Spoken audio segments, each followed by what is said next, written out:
recording. Welcome back to the Blindsiders. I'm Ben, and I am with Brian and Dylan here to talk about episode number 6 of Survivor 44. And we have a murgatory kind of going on here. It's something that Survivor has decided that we're going to keep doing every season in the new era, where we pretend like we're not merging, but we actually are merging, but they're technically not. But it is just a merge where 6 people have immunity instead of 1, and there's really no other practical difference. One of many things they choose to just not change for no reasons, whether it's seemingly creative reasons. I don't know. I mean, look, it can't be worse than whatever's coming next episode, where Jeff is blatantly saying you guys will have no control over who gets eliminated. Mm-hmm. Shout out to Zach from last season, from 2 seasons ago, rather, who tweeted like, a man gets voted off of Survivor, Jeff immediately, and that was the clip of "you'll have no say in who gets voted off." Yep. Amazing. One of the best tweets I've ever seen, quite frankly. But yeah, we'll get to that, I'm sure. Yeah, guys, what would they do like without the mergatory? They have to have the Fall Guys inspired push the giant ball as a team challenge. This is very important. Yeah. You're not a real player if you can't get up that big ass ramp. Yeah. On your own. Whenever I watched Ninja Warrior on G4 in high school, just incredibly baked at my friend's house, like I didn't realize that was like the future of Survivor. It does make me very so like we've been talking about in the weeks that you weren't here, Ben, about how good of players we think we'd be when we would go on, and I've conceded I will not be good physically. That specific challenge makes me so nervous because like I was never like a kid that like hopped fences when I was young. I remember one time all my friends were playing on a locked baseball field and the fence was too high for me to hop, so there's a little ditch like underneath the fence that I just continued to dig out so I can crawl underneath it, and it was like so bad. Like my shorts got caught in the fence and like the chain got hit my butt crack. Everyone was laughing at me, but I got into the field. So long story short, this specific challenge of getting up that ramp, I feel like I would have a really hard time doing. So I don't have anything bad to say about people not getting up there, but man, it's just like it's cut and paste from like the past like 3 seasons. It's that the puzzle, we'll get to it, but I just you got to start changing something when you have somebody at home 3D printing their own puzzle. And it being they clearly love it. They love it. They love it so much. Can you imagine? I think I would have been like, you know what? I don't even like baseball, guys. I'm just gonna sit out here. Oh no, I also do have I have my own similar kind of trauma, but when I like climbed like a 10-15 feet fence to trespass onto a sports field, the one time I did it, I sliced my hand open at the top of the fence. So even worse, I would say, than like losing your shorts, because losing your shorts, that's temporary embarrassment. Yeah. Slicing your hand open, that's a permanent scar. I was a pudgy kid too, so I didn't have any. I just want to say I was crazy athletic in high school. That was before I got fat. Like, can't relate to this. Now I'm not jumping over anything for sure.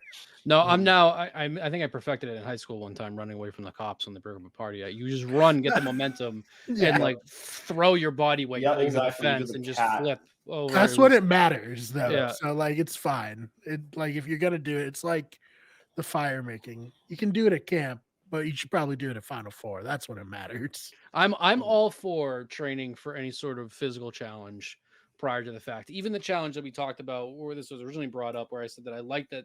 Where Matthew trained for it, the challenge with the puzzle, where you're walking on the beam and pulling it and all that. Mm-hmm. I get practicing for that. The puzzles themselves, the fact that it's just been so copy and paste, and that they haven't even changed the puzzle to the point that somebody is literally able to 3D print it and do that. I don't know. I hate it. And it's a talking point we talked about before. I hate it. And like you said, Ben, I really, they probably do love it. They love the smell of their own farts. It's like that episode of South Park where they're in San Francisco, except it's just like Survivor on an island. Yeah, it's It's pretty crazy. Like, I just imagine they just have like a warehouse in Fiji that they just toss all the puzzles into, and then they're like, they just pull them out and be like, Mhm. just give them a new coat of paint and fucking throw it out Like, there. We're not making anything new. Same 5 puzzles they got in that warehouse. Yeah, it's brutal. I guess, from a more positive perspective, I do want to point out, I think that Carson is kind of going under the radar here as like low key one of the most like well balanced challenge competitors of the modern era. Like he's like he doesn't look very physically capable because he just kind of has a scrawny build. I don't know. When he takes his shirt off, you're like, holy shit, True, he's yeah. jacked. Like, He he's is. ripped, he's jacked. He What is the for hell? sure. No, but I think the glasses plus like the size, like it doesn't immediately jump out like this person is like a huge physical threat. Somebody like Brandon, obviously, is a professional athlete and who like has very physical like features and muscles and like is tall, like obviously is going to be looked at as a bigger physical threat. But I think Carson's probably one of the stronger challenge competitors, like like I said, in the modern era. I hate him. I've been very vocal. I hate the whole. I don't necessarily disagree with you. He's more so impressing me, but I'm now like waging a war against like the outspoken super fans that are on Survivor, and he's kind of like the poster boy for it this year. And also anybody that brings up FBI tactics, like there's like one every other season. I hate him. I hate him right off the bat. No, that's fair. Even the guy, even what's his name, that was the FBI, actual FBI agent that ate too much steak. I hated him for that. Are we talking about Philip Shepard or he's talking about what's his the he literally ate Aubrey's from Co-Wrong. Joe Del Campo. Joe Del Campo, yeah. Had too much potassium. The most FBI agent to ever be an FBI agent. That's forgotten that he was, frankly. I want more people like him in this game that like if they have too much iron, they're done for. That is pretty ridiculous. Like him and Bruce just like both ate too much and got medevaced. Yeah.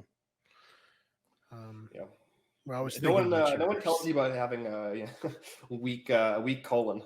Yeah, I know. It's a tough way to go, quite frankly. Different times in Survivor. Now it's some would say better times, but yeah, no. No, it's also like it's once again not a trash Survivor, but now that we got Ben back, I want to start trashing Survivor again. But it sucks too that, and my wife brought it up tonight that like there's so much has been sucked out of the merge feast now. It's like it's literally now you're just watching people eat. Where before it's not even from cool Applebee's to get the connections. Anymore. Yeah, it's embarrassing. Yeah. It's just crazy because it feels like now Applebee's has the perfect opportunity to incorporate that song into Survivor, and you should have everybody on the island singing that Applebee's song too. Yeah. I mean, this season seems to be we really need to push D&D season. Are they just not doing a tie-in with the movie? I thought it would be. What is like? Which I saw the movie this week. Great movie. It looks awesome. It was generally really great. Not even like ironically, it was very, very good. Yeah.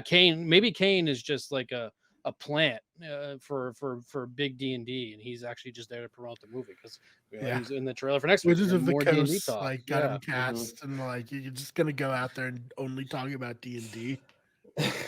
I mean, has anybody looked at his LinkedIn? Maybe he works for once. he might be. Yeah. Wouldn't surprise me if it fits. So, but yeah, it's actually interesting that you bring that up because like it is like the theming of the season is something that you would think would tie into Kane a lot more. But we saw him have like the one scene where he was doing moves with the immunity idol, the sword.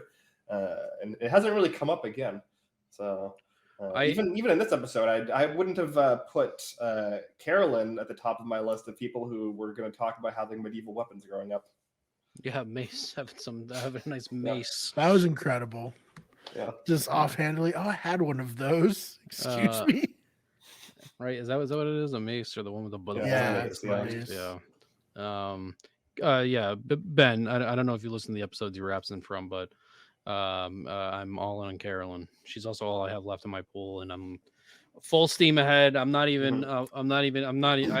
I put more coal into the fire after this episode. I think that I don't necessarily know if she's going to be a winner, but I think that she's definitely getting that sort of edit where she's going to be there. But I'm guessing top 5 is my guess / hope, but who knows with the edits we've got in recent seasons. But yeah, I'm all in the Carolyn train. I don't even really care about anybody else at this point. 100%. No, I mean, I forced Brian to have an entire pro Carolyn segment in the last week. I can't believe I missed it. I missed the bro and the pro Carolyn segment. Yeah. Well, it was the bro out led to the pro. Yeah, True. it was. True. Yeah, it was us. Talking about how incredible she was in that scene. But yeah, no, like obviously, like I think that like 90+ at least % of people watching the season have to be pro Carolyn at this point. Like she's like one of the best characters in the modern era by far. And I saw a comment too on the Reddit before I came on that and I like hate read the Reddit, by the way. It's the worst place in the world. Oh yeah. Like, next to like r/watch people die, it's like the worst place on Reddit. But like they're like, oh yeah, they're like great. Like most people on the Reddit are cheering for Carolyn naturally, but people are still calling her, like a meme pick, and I think that she's very clearly evolved beyond that. In my opinion, between the edit and the chaotic way her brain has worked so far this season, overly impressed. But the character itself, that is Carolyn, is just, it's already like all time written all over it. I love it. Jam Jam too. I'm not sleeping on Jam Jam. He had some highlights today too, like where Josh presented trying to get Kane out, and Jam Jam was like, I hate the fact that's a great idea. Look, I'm just gonna say strategy. I just want to say before we get off on a tangent, there is no shot anybody can look me with a straight face and say Carolyn is a meme pick when all of last season Gabler was a meme pick, like an actual meme pick, and he won the season. Like get over yourself. You're just calling Carolyn a meme pick. Not only that, when we've seen her like game thoughts, they're usually good. They're usually spot on. So it's like, okay, like Carolyn, like pop off, let's go. Also, I just looked it up. Paramount Pictures did produce Dungeons and Dragons, so like we're getting a tie-in or something. There was a Dungeons and Dragons trailer for sure shown during this episode. Yeah, it's just, I thought it would be more. Listen, we got Jack and Jill. Like we got people going to Jack and Jill in South Pacific. Like we can't have it. That's true. Yes, it is. Also, Gulliver's Travels. Yeah, Nicaragua. I have to see the Jack and Jill segment too. It's amazing. Yeah, The segment's amazing. I don't know about the segment is amazing. I've never seen Jack and Jill. Well, I never have either. I just know obviously Adam Sandler plays his female sister in that, and then we have Al Pacino changing his name to Dunkachino, or changing his name to Dunk Pacino. Rest in peace to the Dunkachino, by the way, just discontinued. Hey, you go and you ask for half coffee, half hot chocolate, and I think they just charge you for the price of a hot chocolate, and you're good. So I might have just saved someone's life just doing that. Or just really annoyed someone who works at Dunkin' Donuts. Yeah, and I thought we were fucking done with this shit. Okay, we do this. All right, yeah. So I'm surprised we haven't gotten a more like explicit like this challenge is brought to you by Dungeons and Dragons. But I do. There's still time, I guess. Keeping on like the actual subject of Kane, though, I think that Tika has been has taken such control of the camera between Jam, Carolyn, and Josh. Josh. I guess that Josh at one point too. That it's like a player like Kane. I feel like I still don't even really know, other than that he plays D&D and he's from Canada. He's not someone I would consider on the top of my list to win this thing. But I think that he's smartly maneuvered, except for the first vote with Brandon. I think he's smartly maneuvered his way through some things. And even then, that first vote really was not his fault. He was actually the only one to really go through with the plan at that point. So we'll see. I mean, clearly Brandon still holds resentment to him for that. Yeah, it's unfortunate, but it just takes that one time messing up or voting for someone, and they haven't been back to tribal since. So there hasn't been a real opportunity for this to come to a head yet. I do think that the strategy that Josh tried, but maybe didn't really try with Ernest, where you just like you're potentially up against someone else to the vote, and you just go to them and be like, "Why don't we just team up and vote someone else out?" Underrated strategy. I think more people should try that for real. But yeah, I felt a little bad for Josh just because he wanted to work with his tribe so bad, and they were just like, I hate Josh so much. Like, I can't stand him. I don't want to look at him. Like, he needs to get out of here. I do think the best case for him was probably going to Tika in the end. Even like, I think that if anything, him going to Tika and getting that immunity probably prolonged any sort of time he would have had on Soka. But given, I guess they would have had to go to tribal in order for that to happen. But at least from a viewer's perspective, obviously, it was the best thing for us for him to go to Tika. Because I'm not sure we would have got the same entertainment with Carson being there. I think things would have went very differently. But yeah, I don't know. I like Josh. I don't think Josh was Ben. I don't think Josh was like a dynamite player, but he was definitely. I liked the thing he had going on. Yeah, I don't know. Like, he must have just been giving off really terrible vibes. I don't get it. I never quite get why people feel the need to lie if they have like a great, like a good job. Like, what was the reason he lied about being a doctor rather than in saying that he was a physical therapist? Like, I never quite get why they do that. It's not like the people would say, "Oh, he's a doctor. He's going to be an amazing player here." Yeah, I guess like the idea is that he thinks that people think that he's rich and won't vote for him to win. Little does he know that someone pretended to be a doctor on the last season, and they still won. So I don't think it necessarily matters anymore. I'll stop here to let Ben figure it out. I have a good point where you're going to pick up in the edit. You guys can keep going. I'm just trying to figure this out. I was going to say, because we also, I guess last year, Gabler didn't want to say he was a doctor, I guess, because he turned out to maybe not be a doctor.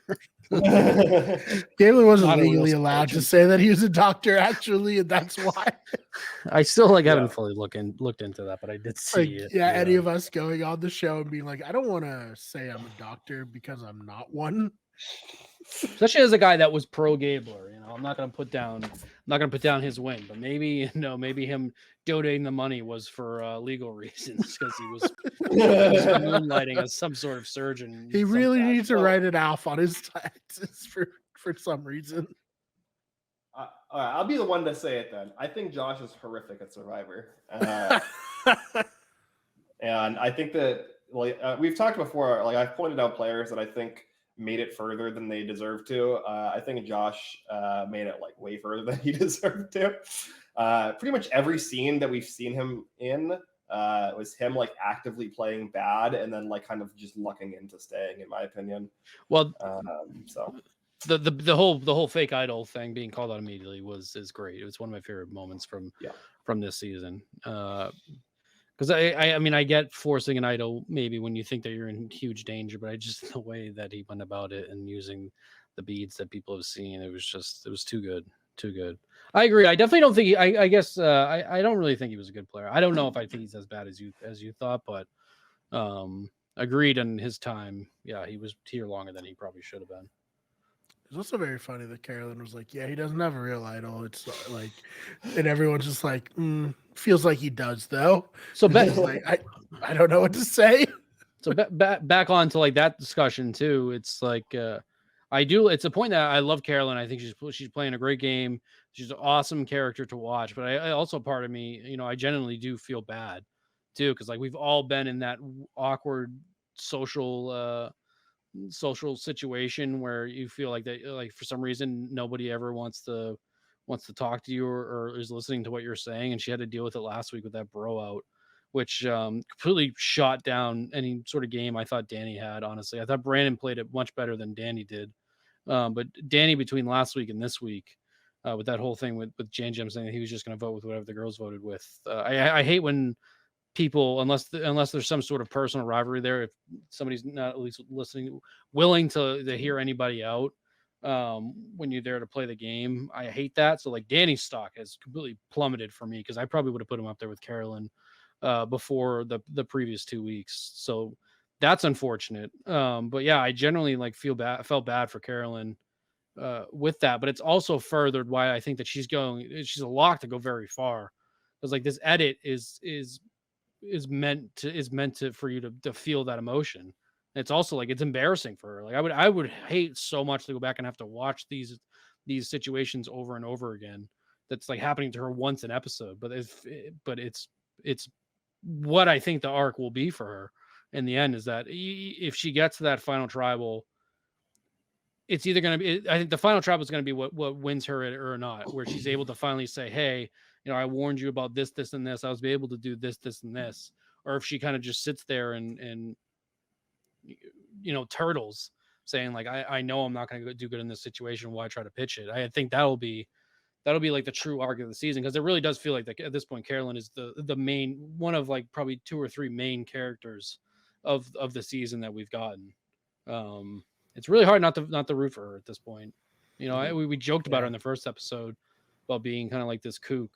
But she's clearly turned into so much more, which is great. It's something that we talked about too. We were like desperate for this type of player to be different, but also be good at the game. And so we're getting it. So it's really, like I said, it's really hard to root against her, but I feel for her so much in these situations, not to get all serious there, but yeah, the editors really, really were rude in this episode with like the, layered audio over her, and then the like actually like sweating, and then just no audio after that. Just like Jesus Christ, why? Like this is so extra to just go out of your way for her. But yeah, I love Carolyn. Carolyn's what all these like kooky characters wish they could be, So it's what Survivor was hoping they'd get from like a Debbie, but like actually like good and tolerable. Yeah. She's she's for sure like likable Debbie, who's like, has staying power in the game. And 100%, they're framing so many social conversations with like a Carolyn perspective for the audience. And it's very unique. Like they don't really do that specifically around one player to the extent that they're doing. So like, yeah, I agree. Obviously she's like the main character, I would say, of the season. Whether that means she like ultimately is the winner or not, well, I guess we'll see.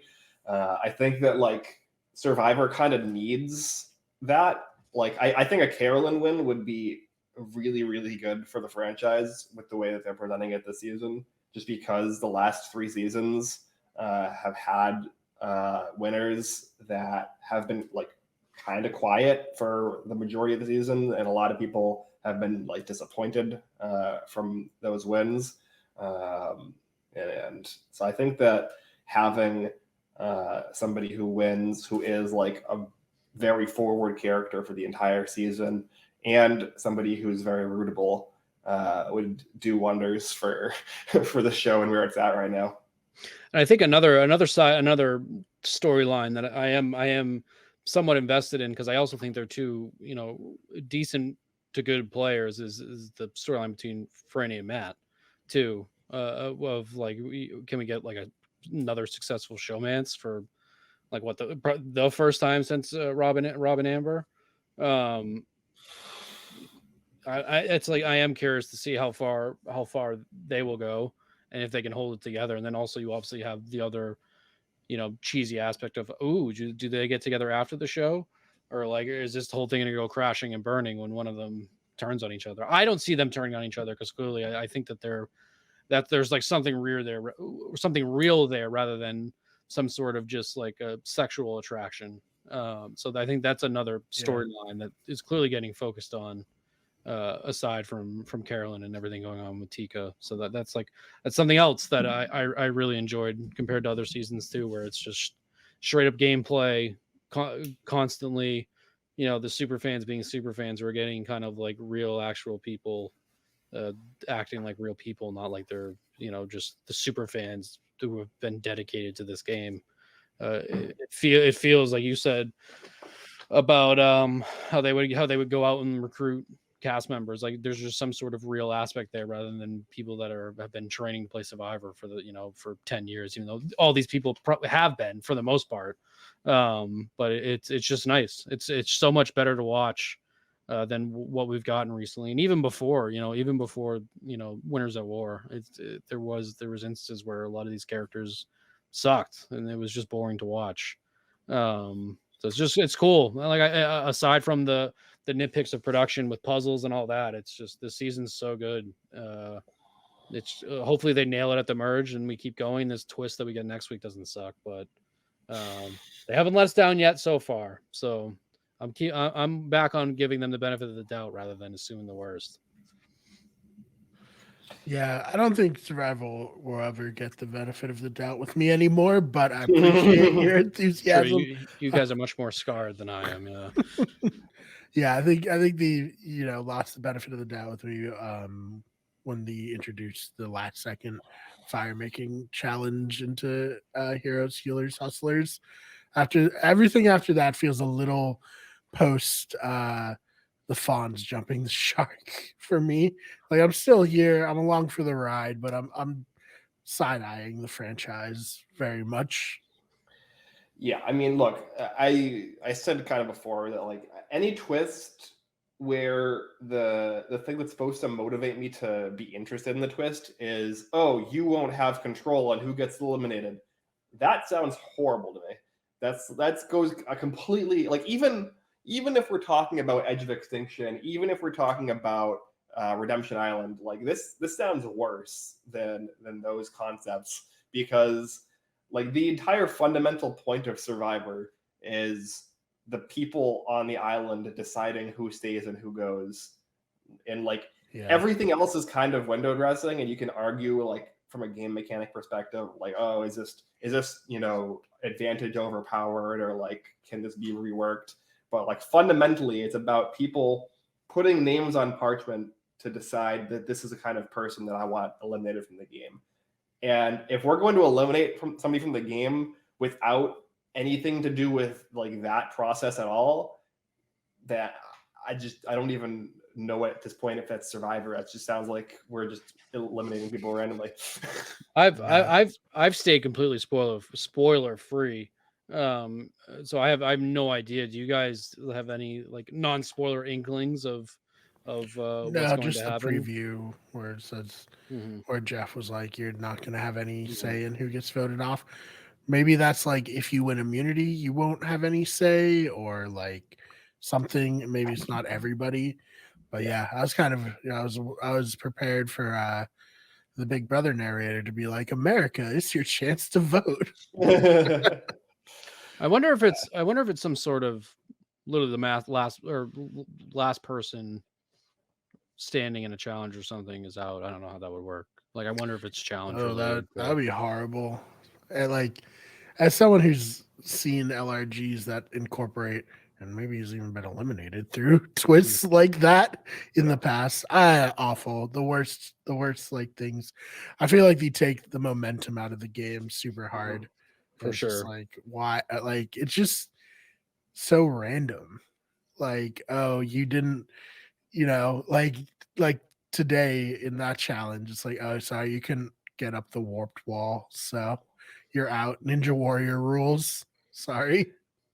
Yeah, you can't stand on this moving platform well enough. It's like that's fundamentally just not Survivor. And like that also breaks the jury, right? Like anybody who's eliminated not through a vote, like fundamentally becomes like a completely worthless jury member, because they're not going to be evaluating the game through the context of their elimination, which is the entire point of the jury. Yeah, no, it's and as you know, I alluded to, as someone who's been that person on a jury, it's very weird to have any stock in the outcome, because you're like, yeah, I guess you guys played well. I wouldn't know, I wasn't there, but it seems you guys had fun. Maybe it's I don't know. I'm trying to like spitball what I can imagine it being in my head. One, I hope it's just the smoke screen to get it, for people to anticipate something in the next episode, or maybe it's like this half that loses gets no vote or something like that. I don't know. I can't really at this time come up with something that where it's like this isn't stupid. Like every aspect, even one person, like I guess the best case scenario would be like the Jeremy, like you leave tribal council and you just go back to camp. That would be the least like offensive twist to me of anything I can like think of right now. The only thing I can think of too is that there's 11 people left. Right. So maybe there's one person that is forced to sit out and is automatically like loses a vote or something. I don't know. But it's tough to fathom what would be if the entire group as a whole loses the ability to vote or something like that. Yeah, because are we drawing rocks automatically at the final 11? Like what are Jeff picks? Like, if you everyone does the box thing.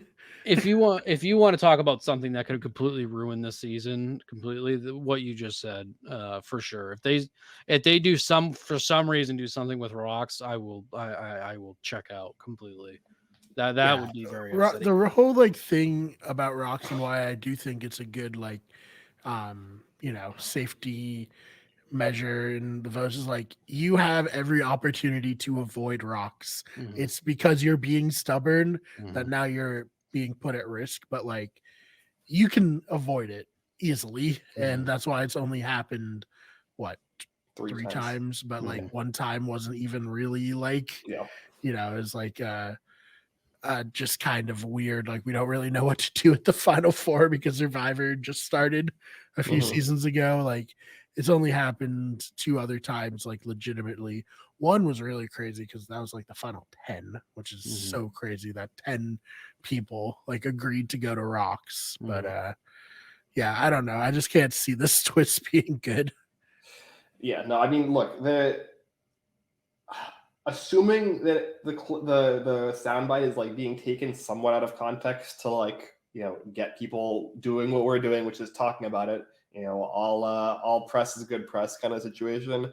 Like the best case scenarios I can think of is like, oh, we're going to do the final 10 twist, but at the final 11, and one person will just not participate in the round and be like immune on Shipwreck Island alone for 3 days. Yeah, which is like, fine. Like that'd be fine. I don't like that twist, but like the demerge, especially when they haven't even voted really as like a traditional merge tribe at all yet.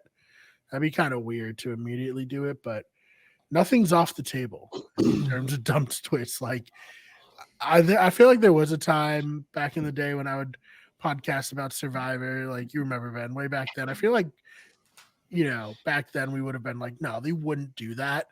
But now it's like, they might. Sure, why not?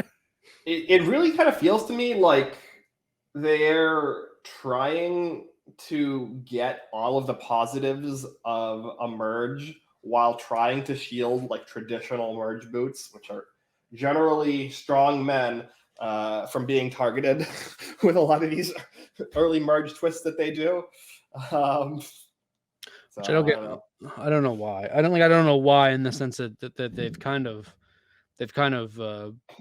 scaled down the physical, how important being physical is now in recent seasons too, because it's social has overtaken that. So well, I've always like been like Survivor to me is like unfair game, but it's like fair in the sense that like the game, everything that you value in the pre-merge gets you kicked off in the post-merge and vice versa, right? So like to me it's like that's kind of like the fascinating element is like, oh, if you're a really like weak person, can you at least hang on? Because if you get to the merge, then you're like all of a sudden like probably not gonna go away for a while. Like that's great. I love that about Survivor. Apparently Jeff's like, I love that we got rid of so many women pre-merge. How do we keep that going? We gotta keep the good vibes going, everybody. Yeah, I mean, we'll see. I don't want to prejudge a twist that I don't know how it works yet, but that like sound clip made me like physically real. So I just I don't know. Yeah, terrible. The buffs, pretty nice. Oh, Black buffs so again, but I actually love the buffs. The black Okay. with the neon pink. I'm like all in. I'm gonna buy it. This is gonna be the first buff I bought in 2 seasons. nice. I love that black with the neon pink. I thought it looked really Mhm. sleek. So that hopefully in a couple weeks he'll be wearing it. Yeah, the QR code, it did get me to buy it during the episode. I want to do a TikTok with the the Brennan. I don't know if you guys are on TikToks, but the Brennan Lee Mulligans was like from the Survivor game that they did on Game Changers, where he like pulls out the items. Like, do you think I fuck around? I want to do like recording a couple of the buffs and then do like a pan out of all my buffs, like collecting buffs. You think I fuck around? Mhm. There's a lot at this point. Oh wow! So see, I figured that the Buff USA site would have it first, but the CBS site, their Paramount site, has it first. I see. Because I looked earlier and they didn't have it. So Yeah, I bought it from Paramount. yeah, it's nice. I guess actually it's more of a neon orange, maybe. Yeah, we'll have to see. I like it a lot. Yeah. It feels okay because there was a long stretch of time where it felt like at least every other season's merge was a black buff, and it's like that's Hold boring. on. But we haven't got that since Hold Winners on. of War, right? Is that is that an actual dragon on the buff? I think it is, and it looks like the Dungeons and Dragons like dragon. Right. Maybe one person is gonna I get to think we see just Dungeons figured and out- Dragons instead of going I think we just tribal. figured out the implementation of Dungeons and Dragons with Survivor, because that's 100% a dragon that like almost does like the little curly thing like the tail of the dragon does in D&D. Very interesting. Wow, I wanted even more now. Wow, like, big. Just Chris Prine's face on the buff. Told you, big. The Wizards of the Sword Coast. Well, which is funny because one of the first seasons to have a black merge buff was China, which is He Feng, that had also a lot of dragon symbology in that season. So maybe they just they like the dragon with the black. Yeah, I don't want to get too sidetracked on buff talks because you know I could have a whole podcast just talking about buffs. The Survivor China buffs, amazing, just so. Oh yeah, quality. I have so good. I have He Feng and I have Zhang Hu. I don't have Fei Long, which is really annoying. Yeah, I miss the days when I think it was Buff USA. They used to do like reprints of old buffs so you could like get it. Now I just don't think that's a thing anymore. You could probably get them custom. But it's like, oh, do you want to spend the money and do you have to buy in bulk? It like kind of looks like Targaryen paraphernalia. It's very like that dragon is like very out of nowhere. I know like the whole like knights and swords thing they got going on, but wow, maybe it is. Maybe D&D is like paying for this season. Maybe that's the whole big twist. Maybe Kane wins it all. Maybe Kane's in the D&D movie. Who knows? Yeah. No, but like I said, Paramount Pictures produces the movie, so I thought it would be a more direct tie-in to this, Paramount produced television show. But no, not yet. Well, I'm glad we got to the bottom of that. Yeah, if anyone wants to hear me talk about buffs, just comment. I will. I can. I'll subscribe to the Patreon for the Patreon. We got a 2-hour episode. Brian's buff breakdown. It's a 2-hour episode. Series. Yeah, it's gonna be 2 hours, 19 parts. Yeah, like I can. Yeah, I'm a big fan of these pointless pieces of cloth. It's like It's like Brian's like hardcore history is just like the history of Survivor buffs. I mean, I have maybe a dozen buffs, and I'm low key with it. Brian has like 100. I love it. I mean, I've only gotten buffs from. Which one is this? I think this is from 41, like my least favorite season. So I'm in the mood for it, but I love. I love. It's very good. It's a very cool collection. Yeah, hey, one day, like I said, I'll try to like actually take a picture or video of like all of them laid out. because they're all just like in a box in my closet. Oh, this is 42. Okay, good, very good. Oh man. Anything else that we haven't touched on? I feel like we're getting to the point where we're getting sidetracked with buffs, which is 100% my fault. That we might be a little bit out of That happens runway. every episode. Yeah. We It's do good this. though.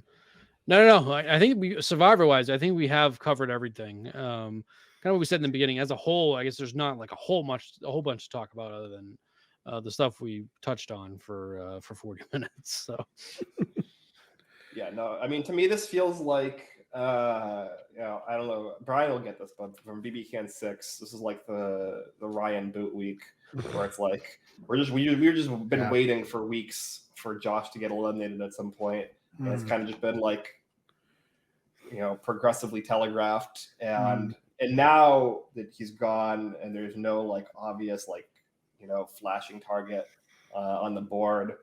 We might get some more interesting gameplay going forward as long as this twist doesn't screw it. Yeah, as long as there's not a Canada's veto or whatever saved him that 1 week. That was so ridiculous. Yeah. I guess my one quick thing before we go, I guess what I would ask too is, outside of Carolyn, even if she's not your favorite to win, who is your personal favorite to win outside of her? Ben, you want to take this?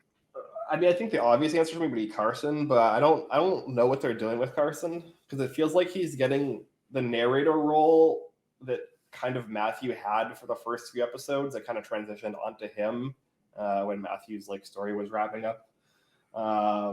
So yeah, I don't know. This kind of trio of Carson, Carolyn, Yam Yam feels significant, and maybe that's projecting the final 3, but it feels like too they didn't have to focus on that during the episode because it didn't really play into anything.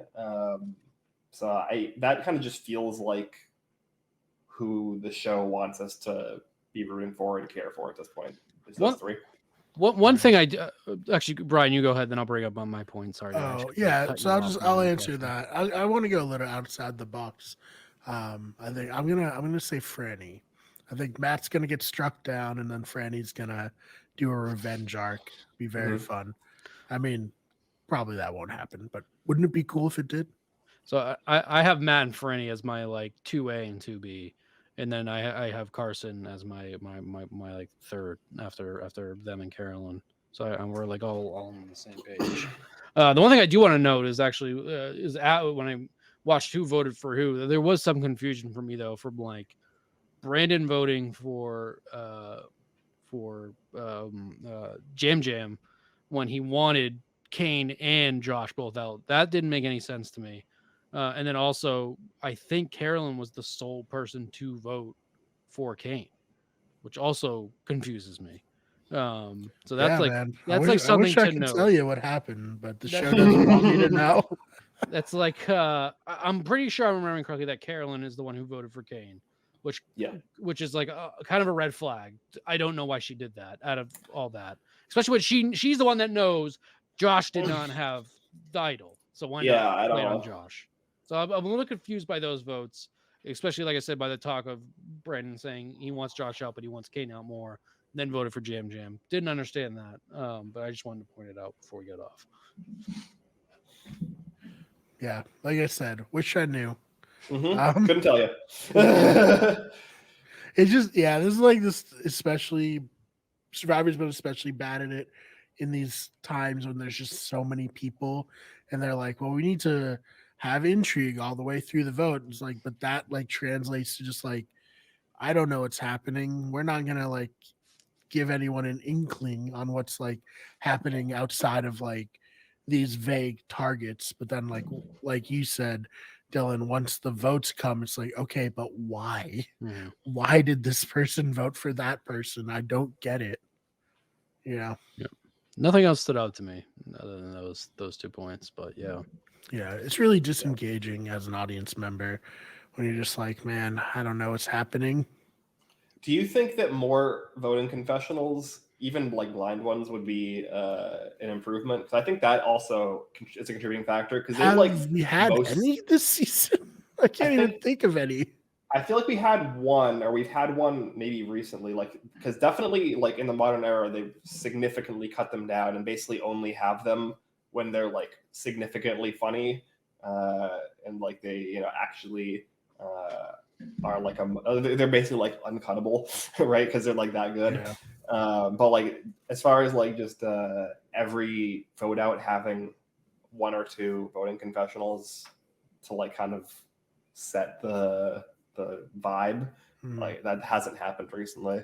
So I feel like that might be a contributing factor as well, where like we don't really have like one person saying like, oh, the reason I'm voting for X is this, and this also can be extrapolated for the rest of the people who have decided to vote for X. Yeah. I feel bad for like, because I know like when I really wanted to go on Survivor, I would like think about what my voting confessionals would be. Yeah, of course. And, like I feel like there's definitely been players, especially with all these super fans, who like similarly were like, oh, I'm gonna fucking like have the best voting confessionals, and then they're just all on the cutting room floor. Yeah, look, if you're into LRGs, like stay tuned for Survivor Buffalo. First of all, check out Survivor Buffalo in general, and then stay tuned for me on Survivor Buffalo All Stars, because that's the only thing I cared about doing on that season was like cutting, insane voting confessionals. So yeah, and it was also funny when like someone would go up and just be like, I don't know, like someone told me to vote this way. I don't really know what's happening. Like, I remember Fabio at one point being like, I think this is still the plan. Yeah. Like, I thought that was very fun. Well, I think if it's too much to ask for just the fucking opener to be done and going again, I think it's too much to ask for blind confessionals. Yeah. So until we get that back, who knows? Mm-hmm. I mean, yeah, I'm gonna only be able to console myself by like watching the compilations of like best voting confessionals. I feel like at Winners at War, like they did show like a lot of Rob's because he's great at them. So maybe they'll bring him back at some point if there's someone who can rise above it all and like have really good ones. Maybe a big conspiracy theory is that these people are just giving absolute shitty confessionals. It's like, you're just like, you know what? Never mind. All of them are just like, sorry, it's your time to go. It is what it is. I mean, it's like a joke, but I can also see that that's just what is being said. Because like I was saying earlier, a lot of like the personal stuff has been taken out of the game with these super fans and everyone trying to be friendly. Maybe that could be it. Doesn't explain why we don't have the opener though. I really, if they want to really like make my balls drop, it's if they do the opener again, like out of the blue, I will lose my mind. Like if they open up 45 with the opener, oh man. I could see it for an all-star season, but maybe probably not. I don't. Did they even do it for Winners at War? I don't even think they did it for Winners at War. Yeah, so like, I don't even know if they would do it for an all-star season at this point. Yep. It's a thing of the past. I feel like it's just they don't even do like it. This is the official like one. Like all the ones you see online are just fan made from like clips of the show. But they used to put Tim, like we said, Tim Duncan's brother used to put so much effort into these intros, and then they're just gone. I feel like I'm incepting myself, but for some reason I feel like 41 had it as like the last episode or last two episodes. I might just be like completely tricking myself into seeing it, but I feel like I remember seeing it. I was also watching other seasons of Survivor at the time, so like I said, I might be incepting myself. But something makes me remember 41 having an opener for like one episode, and it might have been the finale. I don't remember. Yeah, at one point they like really went hard. Like they would take people out as they get voted off. That was like, great. It's awesome. Like there's the jury. Like here's the people on the jury, but no, not anymore. And it's such like an iconic intro, so it's like even more painful to just not have it anymore. Yep. Yeah. Yeah. I don't know. That's what it is. The fan made ones aren't bad. They're just not the same. It's color grading really that separates everything. Yeah, and some of the cuts too are like you can tell they're not like they don't have a ton of love in them. Professional. Yeah, not a lot of professionalism, but it is what it is. Yeah, whatever. It's all I got. Started to get us back on the track again after we were ready to log off. That's all right. Well, Dylan, do you want to say where they can find you online? Yep. Follow me at if you're on the YouTube, you can see my @ but DJ Cleverlang. Follow me on Twitter there. Also, anybody has a Letterboxd, I want more Letterboxd followers. So follow me on same DJ Cleverling on that also. My one word review of the D&D movie was 4.5 stars with yes was my review. So you can get some groundbreaking movie reviews there if you follow that. So yes. Awesome. And then Ben, same thing. Yeah, you can follow me on social media at Ben Sharon. I still have not really used Twitter. I think I put out a tweet maybe last week. I don't know. I can't remember. Yeah. If I did it, I don't think it was that good. My only recent tweet was like something to the effect of like this Heidi and Lauren scene has to be really jarring for people because like a solid 40% of the audience have no idea these people are on the season. Yeah. Yeah. I mean, I've said before, I just don't. Every time I get on Twitter, it makes me unhappy. So. Right. You can follow me on Twitter at the Fake Mar. It's BMARR. As Dylan said, it's on the screen for YouTube viewers. Follow our main channel. We can get everything. This is, of course, Better Radio. And then we also have our sports channel, which is Wicked Good Sports. So follow us all the places. Thank you so much for watching. We'll see you in the next one.